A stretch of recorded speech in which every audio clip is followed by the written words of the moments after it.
사무엘상 25장 9절부터 17절까지입니다. 누구며 이새의 아들은 누구냐? 요즘엔 각기 주인에게서 억지로 떠나는 종이 많도다. 내가 어찌 내 떡과 물과 내 양털 깎는 자를 위하여 잡은 고기를 가져다가 어디서 왔는지도 알지 못하는 자들에게 주겠느냐 한지라. 이에 다윗의 소년들이 돌아서 자기 길로 행하여 돌아와 이 모든 말을 그에게 전하매 다윗이 자기 사람들에게 이르되 너희는 각기 칼을 차라 하니 각기 칼을 차매 다윗도 자기 칼을 차고 400명 가량은 데리고 올라가고 200명은 소유물 곁에 있게 하니라. 하인들 가운데 하나가 나발의 아내 아비가일에게 말하여 이르되 다윗이 우리 주인에게 문안하러 광야에서 전령들을 보냈거늘 주인이 그들을 모욕하였나이다. 우리가 들에 있어 그들과 상종할 동안에 그 사람들이 우리를 매우 선대하였으므로 우리가 다치거나 잃은 것이 없었으니 우리가 양을 지키는 동안에 그들이 우리와 함께 있어 밤낮 그에게 담이 되었습니다. 함께 읽습니다.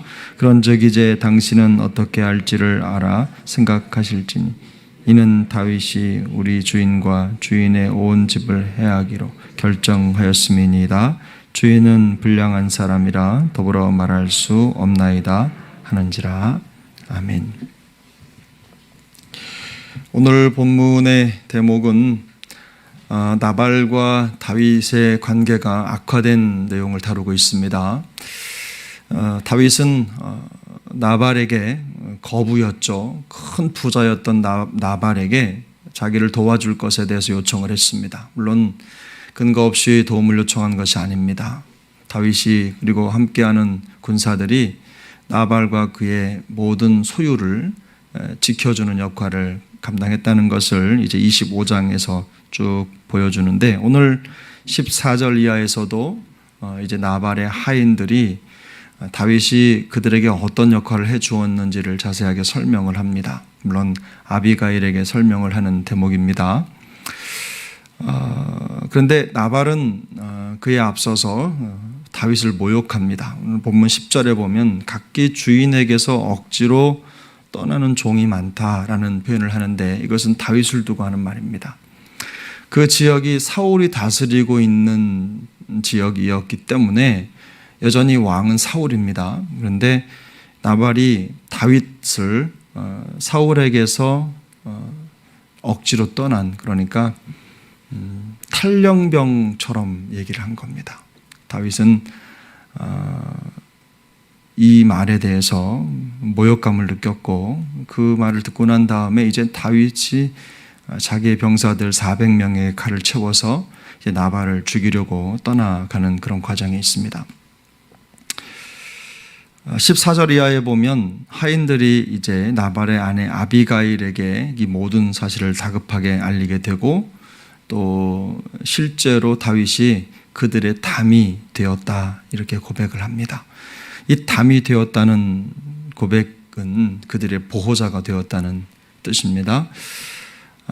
거기에 더불어서 하인들이 아비가일에게 주인에 대해서 고할 때 주인은 불량한 사람이라 도무지 말이 통하지 않는 사람이라는 대목도 덧붙입니다. 대화가 되지 않는 사람이라는 뜻이죠. 상황으로 볼 때 이제 나발은 죽은 목숨이나 다름이 없습니다. 한 가족을 응징하는데 다윗은 400명이라는 많은 군사에게 칼을 채워서 거기까지 내려가지만 실제로 다윗의 행동도 좀 과하다 이런 생각이 들지만 나발은 사실상 그만한 벌을 받을 만한 또 행동을 했구나라고 하는 생각이 들 정도로 성경은 그에 대해서 악평을 합니다. 은혜를 깨닫지 못하는 어리석은 사람이라는 인상을 받게 되는데요. 바로 이 어리석음이 화를 자초한 겁니다. 아마도 나발에 대한 성경의 평가를 가만히 들여다보면 아마도 그 사람에 대해서는 자기가 가지고 있는 부를 권력으로 생각했던 것이 분명합니다. 실제로 이 불량한이라는 뜻은요, 좋은 면이 하나도 없다라는 의미가 있는 말인데, 다른 사람에게 매우 해로운 존재다 뿐만 아니라 다른 사람을 더불어 타락시키고 또 그 사람들을 괴롭게 하는 비열한 사람이라는 의미가 담겨 있는 단어입니다. 실제로 3절에서는 나발이 완고하고 행실이 악한 사람이라는 평가를 내렸습니다. 이 완고하다고 하는 것은 고집이 세고 마음이 딱딱하게 굳어 있다는 뜻입니다. 또 한 가지 행실이 악하다는 것은 우월감을 가지고 나약한 사람들이죠. 약한 사람들을 놀린다, 이런 뜻이 담긴 단어인데, 말씀드린 대로 자기가 가지고 있는 부의 권력을 가지고 갖지 못한 사람들에게 악행을 했던, 포악하게 굴었던 놀부 같은 사람이었다는 것을 성경이 증언하는 것이죠. 물론 이 본문이 다음 본문까지 또 아비가일이 다윗을 만나고 다윗이 그 이후에 어떤 행동을 하는지와 다 연결이 돼서 본문의 내용을 찾는 것이 더 명확하겠지만, 오늘 우리가 함께 읽은 본문만으로 우리가 얻을 수 있는 교훈은 명확합니다. 나발이 우리가 생각할 때 개인적으로 크리스천이 아니라고 생각할 수 있습니다. 그러나 나발이 우리에게 주는 교훈은 사실상 우리 그리스도인들이 세상에 대해서 어떤 평가를 받고 있느냐 하는 문제를 사실은 꼬집어서 말씀하고 있습니다. 나발이라고 하는 한 사람이 자기 집의 하인들에게 받는 평가는 최악이었습니다. 결국에는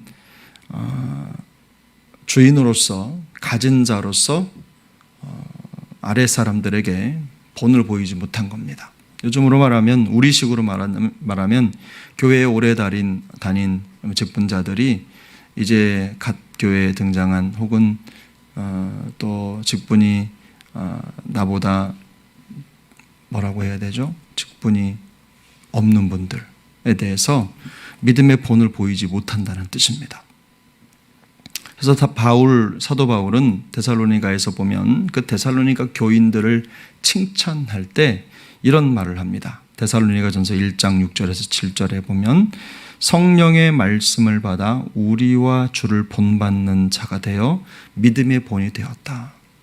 그 교회가 있는 주변 지역 멀리까지도 이 데살로니가 교회의 성도들이 예수를 믿고 난 다음에 놀라운 변화를 경험했는데, 삶이 변화되고 새롭게 됐는데, 그 소문이 주변 지역에 널리 퍼진 겁니다.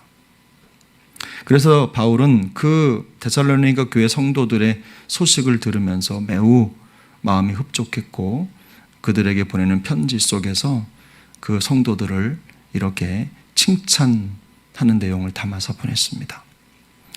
우리 그리스도인들이 신앙생활을 잘 한다는 의미는 그저 내가 성경만 읽고 또 예배 안 빠지고 잘 드린다, 그런 의미도 있지만, 우리가 세상 속에서 하나님을 알고 그리스도의 말씀을 가진 사람으로서의 본이 되는 것입니다.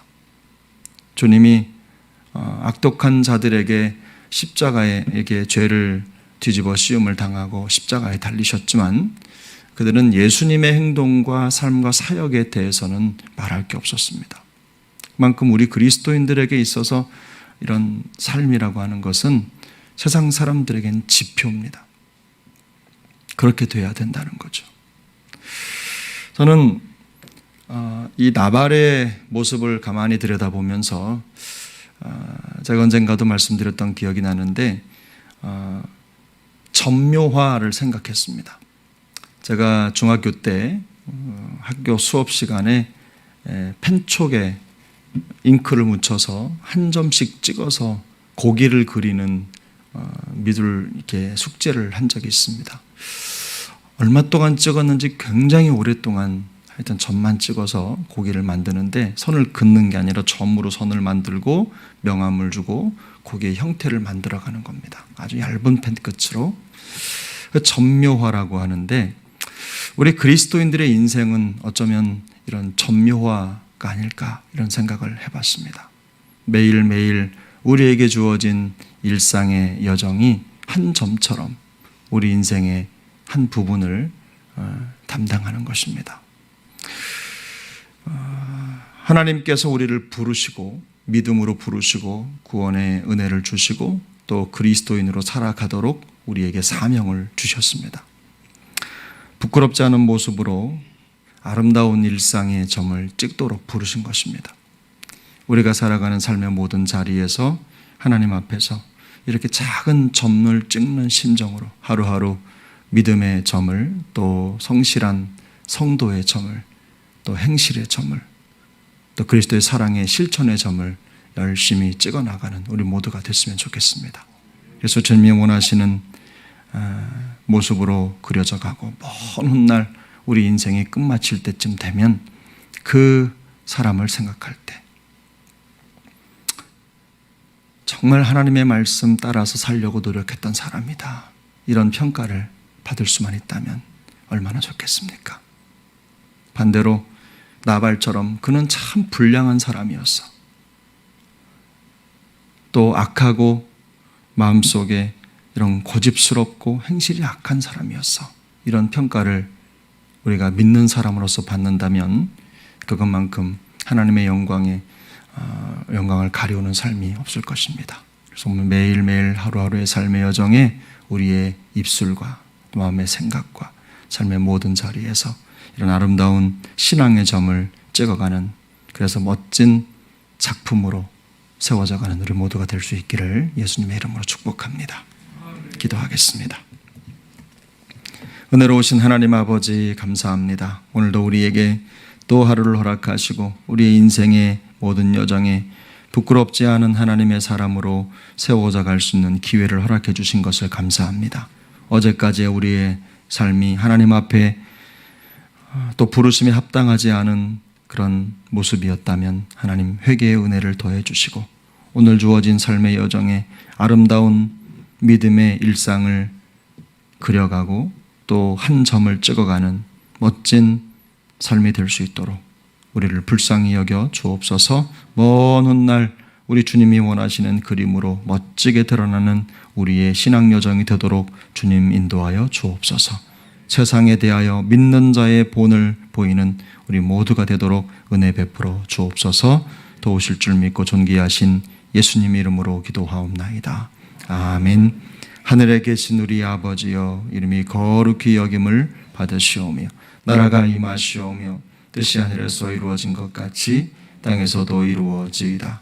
오늘 우리에게 일용할 양식을 주시옵고 오늘 우리에게 죄 지은 자를 사하여 준 것 같이 우리의 죄를 사하여 주시옵고 우리를 시험에 들게 하지 마시옵고 다만 악에서 구하시옵소서. 나라와 권세와 영광이 아버지께 영원히 있사옵나이다. 아멘.